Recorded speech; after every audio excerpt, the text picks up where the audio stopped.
The U.S. continues to lead the world's incarceration rates. More than 600,000 people are released from prison every year. Another 9 million cycle in and out of jail. And for too many, release day comes with no job, no ID, and nowhere to go. Experts say without support, the cycle often begins again. But in one state, this program is changing what reentry can look like. Returning Home Ohio, a program to help formerly incarcerated people to keep them from ending up on the streets homeless or going back inside. They do this by starting with a revolutionary idea: housing. I had a bad upbringing. I was never in a place longer than 6 months at a time. Within 3 weeks, I had my first house. Invisible People traveled to cities across the state to hear from people living this story. July 3rd, 75, I went to death row. Come out in 2005, it was a whole different world. When I got out of prison, I had nothing. I was involved in an arson, attempted murder charge, actually. We might have 10 to 20 vacancies at one time. We know that we can call our partners in these programs and say, hey, we're ready to rock. To build a new prison in the state of Ohio, over $1 billion. We sat down with the individuals rebuilding their lives and the team that's walking beside them. Just because you made a mistake doesn't mean that you should be thrown away. Nobody would take her on, so that made me even more nervous. Without housing, they can end up homeless and more likely to commit crimes. I have great remorse for what I did. I love the person I killed. How much do you think housing helped change your life? If it wasn't for this housing program, I'd probably be out there getting high right now or back inside, real talk. Yeah, I actually know I'd be dead. I'd be dead. Where do you think you'd be? On the street, back under the bridge or in prison. Ain't no doubt about it. I honestly probably would have still been on the streets. Going back on the streets, you're going to end up failing. This program gave me a chance. I'd have went back to drugs. I know I would have. This is what I got. I live here, you know what I'm saying? And everything else comes from this. I got a steady life. I know what I do. It's like a routine. To keep this, you gotta do this. You gotta do, all that shit you were doing before. You got a lot of friends still doing that, and they're sleeping in the streets right now. You know what I'm saying? And going to prison, and this here saved this saved me, and she saved me. But this here gave me a place. I got a place to live, and I work from there, and any help they give, I try not to ask them much, but they help me out a lot. Tower House does.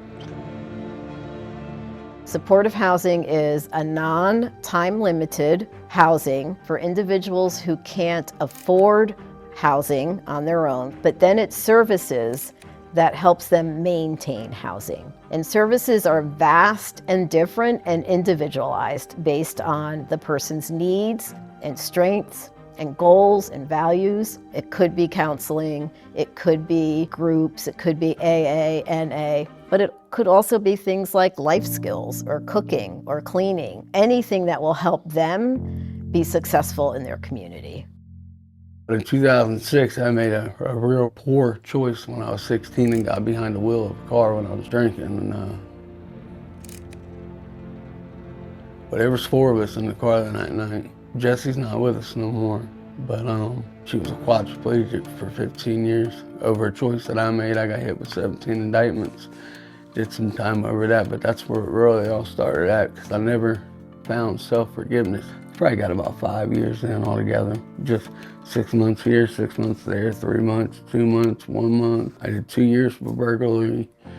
I did 1 year for possession of heroin, 1 year for possession of crack. The person from this program, they helped me get my ID made. They helped me just basically get on my feet and get into access counseling. But I just kept relapsing and relapsing and relapsing and relapsing. I've been clean now for going on 6 years off heroin because of this program.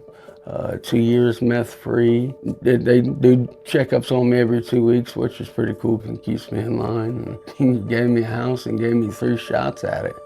And I didn't think I would ever really get out of the party life. I could never make it, but I finally can say today that a year free of everything. I don't hang out with nobody. I don't talk to nobody. I got a nice apartment to stay to myself. If there weren't programs like this, people would be more likely to reoffend, more likely to commit crimes, more likely to be homeless. I can't think of a better way that we could help them be successful. In the folks that we serve, we see the improvements in physical health, mental health, reunification with family members. And their number one goal is to not go back. That the freedom that they experience, the sense of wholeness and wellness that they experience in community is not worth losing. I want to better myself. I don't want to sit in prison for 5 minutes, let alone 5 years. I can't even put into words what I felt like when I was in there. You're degraded, you have no freedom, you have to ask to go to the bathroom, you have to ask for everything. They tell you what to do from the time you get up in the morning to the time you go to bed. You just have no control over anything. You did 11 years? 11 years. It's hard to be away from your family. It's hard to be away from your family and your friends. And then you find out that you don't really have many friends. I was involved in an arson, attempted murder charge, actually. Nobody got hurt, nothing actually happened, but we all paid for it as though something did happen. And in all rights, we should have. Had the alternative happened, somebody could have died.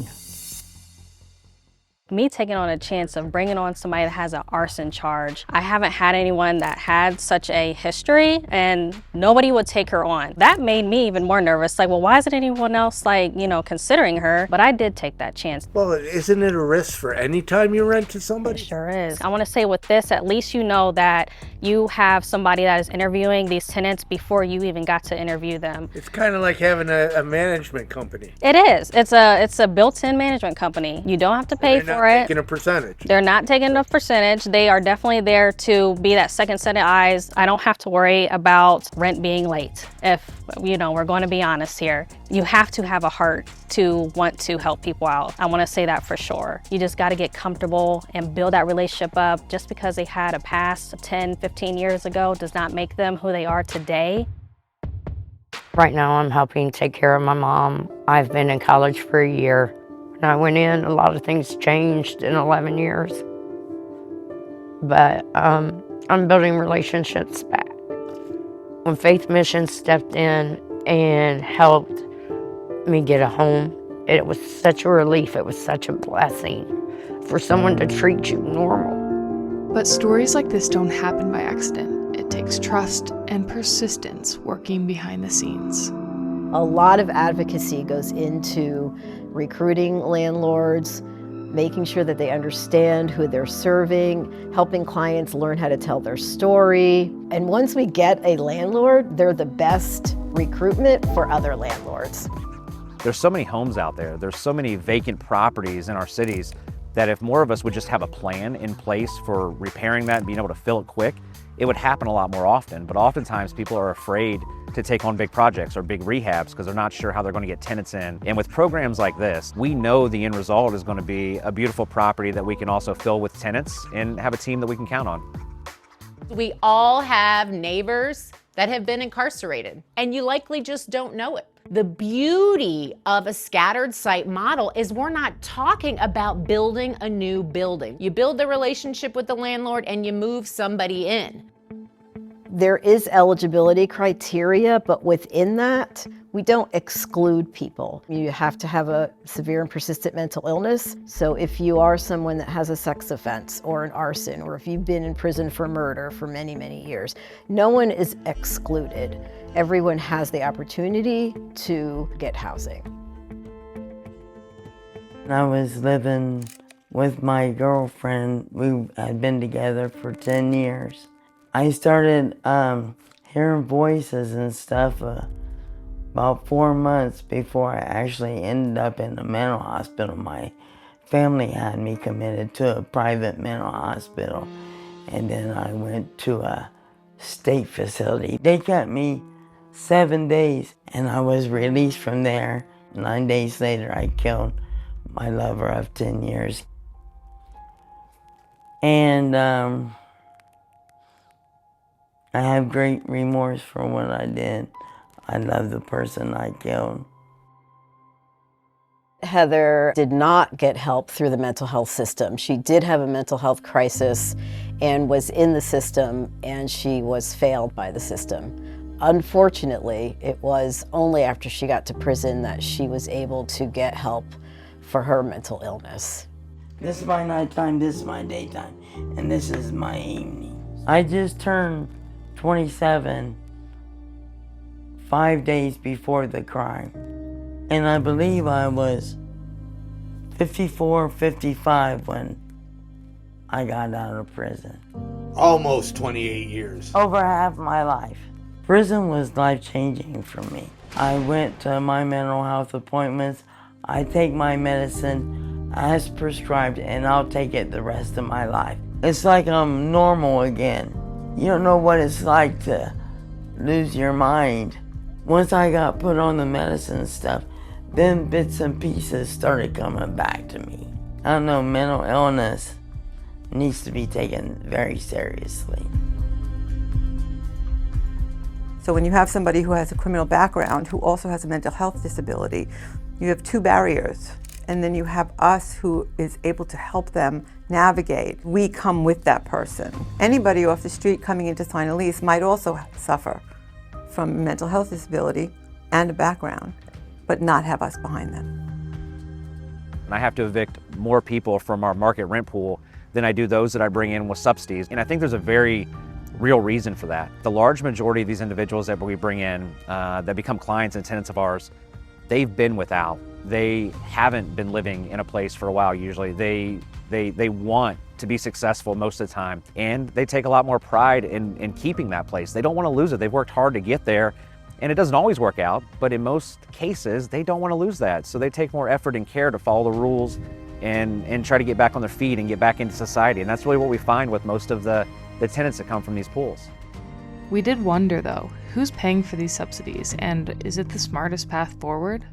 So the justice programs that we administer is paid for with a contract by the Ohio Department of Rehabilitation and Corrections. They pay to offset the cost of rent.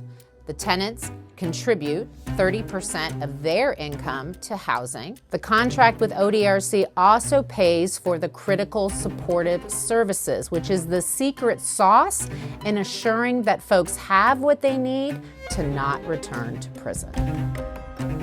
The recidivism rate for individuals in our current program is about 1.4%. We know that numbers for individuals who don't have these supports are much higher. Working at the Department of Mental Health and Addiction Services and the Bureau of Criminal Justice, we have our community transition program. We partnered with the Corporation for Supportive Housing because we saw the results of what they were doing with their permanent supportive housing program. And the truth of the matter is these systems are taxpayer funded. So why wouldn't we put the right money in the right pot, right? We know it works. We know it stops that revolving door back into prison while improving public safety and improving the lives of folks with justice-involved backgrounds. You might not like some of these people, but they have paid their debt to society according to our laws. What I know you won't like is homelessness growing. One of the growing causes of homelessness is people leaving an institution, mostly jails and prison. We need to keep them from ending up homeless, and we need to not have them go back inside, which is extremely expensive to taxpayers. Prisons across the country are bursting at the seams. The quote to build a new prison in the state of Ohio was over $1 billion. Do we want to spend over $1 billion to build a new prison versus investing in supportive housing that costs between $15,000 and $20,000 a year to house somebody in a supportive housing unit? Whereas the cost to incarcerate one single person is over $30,000 a year and growing. I'm in prison right there. Oh my gosh. That's me in prison. So they came to visit you in prison? Yeah. How old were you when you started doing crimes? Crimes, about 12 or 15, somewhere around there. I had 4 older brothers, and they was all in gangs and doing drugs and stuff. And I got my first number when I was 50 years old. I never went to jail or prison when I was younger. Even though I should have been there a long time ago, I'd probably be doing a lot better by now, because I'm 66 years old now. This is me when I was in school. Okay. That's me when I was at one of my discos. See, I got a wad full of money in my hand. I'm at one of them discos back in the 70s. I love to sing and dance on my balcony. I've been homeless for at least 20 years, living on the streets. Being homeless, I was treated like trash. You know, people didn't they look at me like I was just a piece of garbage. And when you start calling me these dirty names, I just said, well, the hell with life. And the only thing I wanted was drugs. Having shelter, now I care a lot. I'm so proud that I got housing. This is the only apartment that I had that I want to keep. Only apartment that I had where I don't have nobody selling dope, you know. And I really want to stay here. I really like it a lot. Like I tell you, I love my balcony. Mr. Willard Hardy is a wonderful tenant. He is a great dancer, as you've been able to see. Sometimes just because somebody falls doesn't mean they don't deserve to get up and take a second chance, a second walk. I've been blown away at how wonderful formerly incarcerated people have integrated back into communities. You won't even know that a formerly incarcerated person lives near you. When I got out of prison, I had nothing but a pair of clothes. I had a real rough time when I got out of prison. I transitioning back into the public. I was suicidal. I've been on drugs for 20-some years. I didn't know how to live without drugs in my life. When I got into my teens, I had abusive boyfriends. One of my boyfriends took me out into the country, beat me with a crowbar, and stripped me naked and left me there. I started using drugs because I wanted to forget. But you know what? When the drugs wear off, the pain's still there. You have to get help. So Heidi has overcome a lot of challenges. Heidi has worked hard on her progress, and her goal is to move successfully out of our program. She already filed for Section 8 voucher, and I really am so proud of her. Rose, I mean, she's had resources, and if she don't know the answer, she finds the answer and she helps me.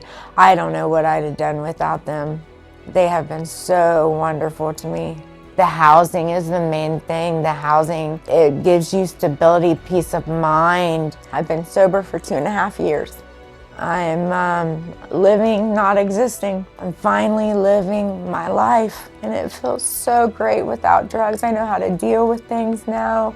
I mean, it's wonderful to be free. I'm free at last.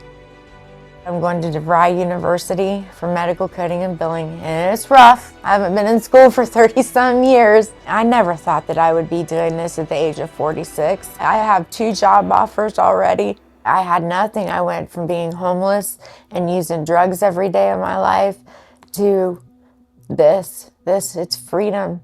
Freedom. Yeah. This is what's crazy is because it's like we have a client here living, we have a client here that's living, a client there that's living, and a client that here that's living, and we actually have another client that's living in there. When I was 18 years old, I called an aggravated robbery case. My co-defendant was 39 years old. We went to this cafe, this bar, and he said all I gotta do was walk around the bar and get the money out of the cash register and everything be all right.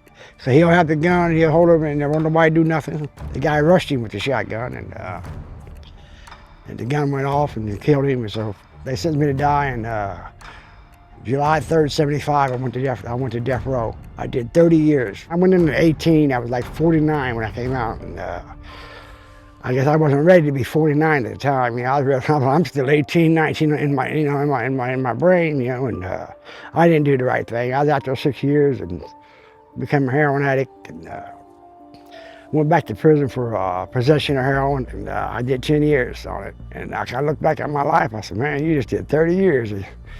Here you are back again, you know?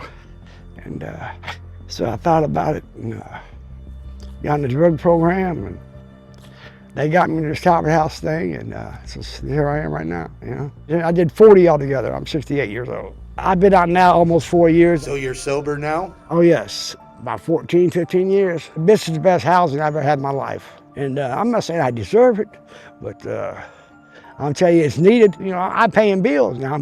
It's a responsibility. This is settling me down. I got this. It's my home. You know. Went to jail in '74, come out in 2005. It was a whole different world. I didn't know how to pump gas. Subtle things that people will think that you already know, you don't know. Some of the challenges that we face is for the individual that has spent like 20 years in the prison system. They don't know how to build a resume. So we help them build that resume that's going to empower them enough to get that position of employment that they want. Some need basic housekeeping skills. You know, they don't know how to run a dishwasher, adjust a thermostat in their apartment because that's something that they've never seen and they've never dealt with. You know, I've had clients never use a cell phone. People are talking to them like, hey, just take an Uber. And they're like, what is an Uber? You know, things have changed so much over the last 20, 30, 40 years. I mean, we're not there to enable them, we're in there to empower them. And once we show them these things, it is like a light bulb comes on and they're just like, wow, I can do this. But many, once they get the keys to their apartment and they open that front door and they see that they're finally home, they take so much pride and joy. I can't imagine what it must be like for an 18-year-old to be on death row. And now he's 68 and thriving in supportive housing. For a lot of our clients, some may always need some type of supportive services, but there are some clients that can move on, so we want them to make a living wage and be healthy enough to move on into their own housing and be able to move to be productive in society. So you moved on and graduated the program? Yes, I'm self-sufficient. I feel like I have been rehabilitated. Just being back in society and doing the right thing. That makes me feel like a productive member of society. Working, doing all the right things, and I love my job. I know the warning signs of my mental health, so where I can ask for help. Before I didn't know. Was in there in my 20s, my 30s, my 40s, and some of my 50s. I didn't know if I would ever get out. I thought I'd die there at times. But I just prayed and prayed and prayed for God's mercy and grace. And He showed me that. And I'm grateful for a second chance. I started a year ago, nothing but this couch that I'm sitting on right here and the clothes that was being washed at my mom's house. I had to get away from that neighborhood. I'm in a nice neighborhood, I got nice things. I got awesome neighbors that would look out for me. I'm proud of myself. This program can save people's lives. It really can. Sometimes people don't get second chances. Sometimes people don't even get a first chance at life. My client has been in this program with me for the last ongoing 2 years. Since he's been housed with us, he has accomplished many goals. He's currently working on his GED. What did it feel like walking up the stairs here the first time? Oh, when they revealed the appointment to me, it felt good. It was exciting. Something I had called my own, because now that everything revolved around my apartment. That's how I plan my day. I got my own walls, my own key. When I do wake up in the morning, I can go straight to my kitchen and make me a nice hot cup of coffee. When I went to prison, I was 45. You did 36 months, right? Yes, sir. It's like extremely hard to get a job once you have a felony. Yes, it is. Yes, it is. Yes, it is. And if you can't get a job, you can't pay rent. Right. There's a revolving door. I did a crime, they prosecuted me, and I learned from my mistake. It's very difficult for anyone coming out of incarceration, regardless how heinous their crimes may have been, because of that title that they have. People want to call them inmates, offenders. There's these words that people use to make them sound like they're vicious individuals, which they're not. They're returning citizens. They're returning to the community. They did their time. Many individuals work programs while they're incarcerated, so when they do leave, they can be a little bit more prepared for employment. Once you provide that stability for them. They can accomplish the goals that they never thought that they could, such as Mr. Arnold working towards his GED. He's been working towards obtaining his permit. He's been doing all of these things, and every time I see him, he's got such a big smile on his face because of all of the goals that he's accomplishing since he's been out. My future, it looked bright. It looked bright. It looked bright. A lot of the people that I know that don't find housing feel like any place over their head is better than no place. Jail, prison. If we replicate these programs across the nation, the recidivism rate will go down across the nation. We are 1.4%, which is very, very low compared to the percent for the state. And it's because we provide the supportive services. Our case managers care. They're providing hope for individuals who had no hope. Having these things in place humanizes the person. It makes them proud of what they have, the fact that they have a roof over their head, and the fact that they can clean their home and pay their bills. I mean, it gives them a sense of self-esteem and accomplishment, and it helps them be successful. We're in the people business. When you actually meet somebody, you recognize they've got needs and wants, fears just like anybody else. Providing access to housing and services is the formula, right? Because that is what honors the truth. Everyone has the right, whether or not they have a justice-involved background, to a decent, safe, and affordable place to call home with the access to supportive services. Whether or not your motivation is fiscal conservatism or it's the right thing to do because we're all ensouled being and have basic human rights, it is a win-win for everybody.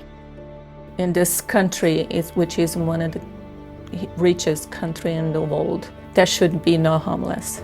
There should not be anyone in the streets.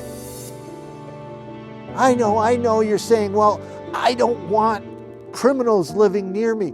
As you've seen in this video, they make good neighbors, they make good tenants, they make good employees. They have served their time, they don't want to go back, so they're doing everything they can to stay out of prison. This is an amazing program, but it's only here in Ohio. We need you to reach out to your legislators to expand supportive housing where you live. As you have seen, supportive housing saves lives, saves taxpayer money, and it reduces homelessness. It actually is the only permanent solution to solving homelessness, and one of the biggest causes of homelessness is people leaving jails and prison with no place to go.